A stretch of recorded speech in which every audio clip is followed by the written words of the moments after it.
This video has spoilers for The Boys Season 3. Do you want to watch this video if you haven't seen the show? Okay, so The Boys Season 3 is officially wrapped up, and it was pretty amazing. Now before I talk about this season, I want to give my quick thoughts on Seasons 1 and 2.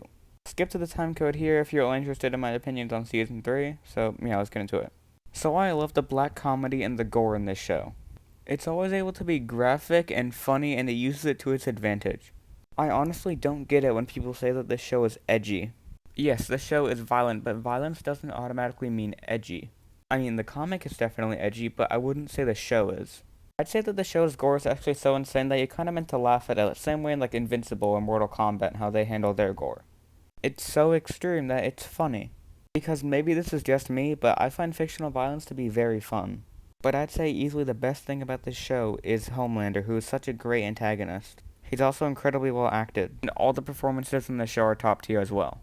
I don't think Season 2 is as good as Season 1, but that's mostly because I don't think that Season 2 has as much great character stuff as Season 1 does. Anyway, I'll shut the fuck up about these two seasons, and now I'll finally talk about Season 3. So Season 3 of The Boys is incredible, as I said, but I want to get into why I loved it. So one of the new things that this season introduced is Temporary Compound V. I was pretty worried about this going off the trails because one of the best things about the first two seasons was the characters having to use their wits to kill Supes and find their weaknesses. This was also one of the things that made Homelander such a great threat since he doesn't have a weakness. And hell, Season 1 dedicates an entire episode to killing one Supe. And I was worried that the V would just be used as a lazy excuse for the characters to be able to kill Supes easily, and it would just be used for lazy action scenes. Thankfully I was completely wrong, and it uses it to give more development to the characters. Because one of the things that this season presents is the idea that V does make you an asshole. In the sense that all your negative traits that you have in you are amplified because of the V, and the V just kinda makes you an asshole because now you have all this power.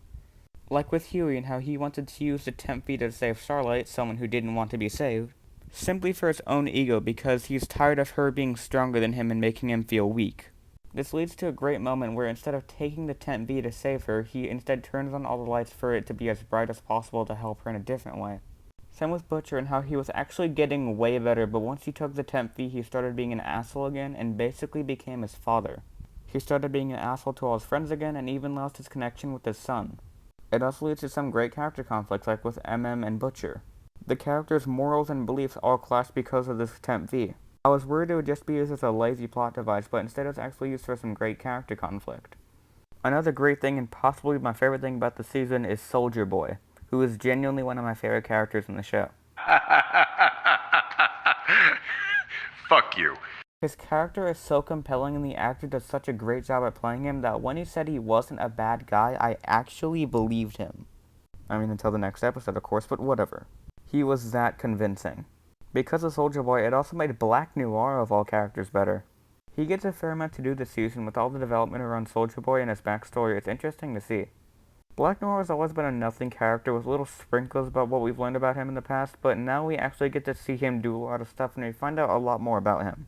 He's always just kind of the character who stood there and did funny things, but now he's actually turned into a real character when we find out what he thinks like. I will say the one disappointing aspect about his character is that I wish that he had more to do in the finale. All he did was fucking die, and I wish that he did more because he was hyping up how scared he was of Soldier Boy that I wish that he got the rematch. But easily the best thing Soldier Boy brought to the show in terms of dynamics was with Homelander. In this show, we've never really seen Homelander scared before because it would never make sense for him to be scared. He was just so much more powerful than everyone else in the show, he never had any reason to show fear. But now the characters have superpowers and Soldier Boy, who is stated to be as strong as Homelander. This allows us to see another side of Homelander that we've never seen before in the show. It also adds more with Soldier Boy being his biological father because Homelander was robbed of a fatherhood and parents and all that when he was younger. But honestly, the best thing to come from Homelander this season was his final scene.